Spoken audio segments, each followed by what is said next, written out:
So walay relasyon. Wala. Pila naman ka tuig nga walay ka relasyon. Wala ko kay Bawyak. Last relationship na lang. Ay, wala last relationship pero mag situationship.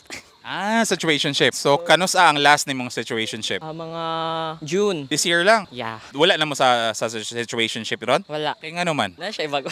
Ay, nay bago. Unsa yung set up ninyo ng situationship? Yun sa nang pagibalag ana? Or nakita mo personal? Like, sorry, oy, situationship ta ha? Ay, dili. Walay declaration sa situationship, di ba? Murag mutual understanding lang. Ambot, normal ra ba ni ang treatment ana? Wa po gagad, ilulur gyapon. So ga-assume ra po ga. Maybe. Pero ang actions niya murag na something. Oo. Asa man ni siya gasugo di ay sa chat? Yeah. Magkita mo kay schoolmate, classmate, Dili kana silingan? dili silingan, basin silingan.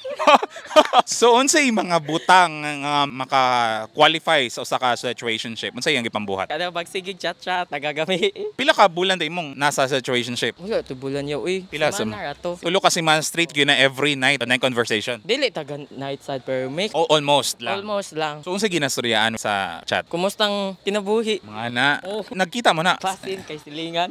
Kung makita mo, unsay inyo ginabuhat? Kung magkita mo migwa. Sige, mensay pa nimo para niya. Ha? Good. Ay, wa ko'y mensahe niya. Naglagot ka? Wala. Nabog kay ma-feeling nga kasakit dagay nung naa siya nang himong Siguro. karelasyon ron. No, po dagay kay natawo gud ta masakitan. May magbitter ko. Oh. Dili ko masakitan kay dagham ako Ay, dagan po di reserva. ig ana pud. Karon na kay mga ka-chat ron. Di pila ka ba? Wala pa kay naka-situationship anang mga naka-chat mo ron. Ay wala kay mga random ra mga Minsay nimo sa mga ka-situationship nimo karon. Pohon di. unta kanang soccer player mo. Thank you.